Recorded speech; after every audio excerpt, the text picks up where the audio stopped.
Good morning, Hank. It's Tuesday, November 6, 2012. You cannot title a video Spicy Summer Camp Story and then have it be about actual spices. That's just false advertising. By the way, Hank, this is Susan. She's my zit. So today, Hank, I'm gonna tell an actual spicy summer camp story complete with Frenching, which is what we called kissing with tongue. So Hank, just as a preface, when I was young, I was told that the difference between kissing like your friend and kissing someone you were romantically involved with was the tongue. And then I came to the natural conclusion that the more tongue you use, the more closely romantically linked you were to the person you were licking. As you can imagine, this made me a great kisser. Wait, it's Tuesday, November 6, 2012. It's election day? Okay, I'm gonna get back to the story, but first, a 3-part guide in how to vote. Step 1, wake up at 6:22 in the morning overwhelmed with anxiety. Done. Step 2, make sure you've done your research. There's a link in the doobly-doo where you can find your polling place and also all the elections in your area. Most people know who they want to vote for like senator and president, but have you done your school board research? The school board election is arguably the most important one of all because they will decide the central issue of our time.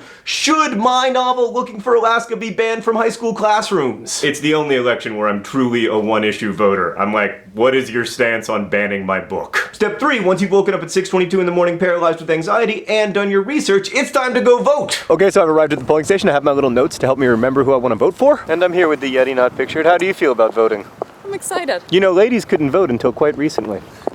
We didn't trust you with it. That's why I've never wanted to live at any other age but now. Okay, we did it. I vote, I count. Okay, that was fun. Back to the Frenching, but first, please vote. I speak to you as a former non-voter. Please vote. You will never regret it. Okay, so 49 weeks out of the year, I was a massive nerd with cooties, and Frenching me was seen as like a social catastrophe. But then 3 weeks a year, I would go to summer camp, and suddenly I was in the middle. I wasn't like hot or anything, but I was in the middle. And being in the middle, sometimes people will want to be your girlfriend, and they will even maybe want to French you. French you? French with you? French at you? I don't know. With me as an adolescent, it was more of a French at. Right, okay, so not to brag, but over 8 years of summer camp, Hank, I kissed 6 girls, all of them French, not the girls, the kissing. And as you can imagine, since I was someone who wasn't Frenching 49 weeks a year and also believed that the way to say I like you was to maximize face licking, I was really bad at kissing. I was like a cat trying to clean the face of my beloved. And I should add that I also did not enjoy these kisses, but I thought they were what you were supposed to do. No one ever told me that I was bad until one day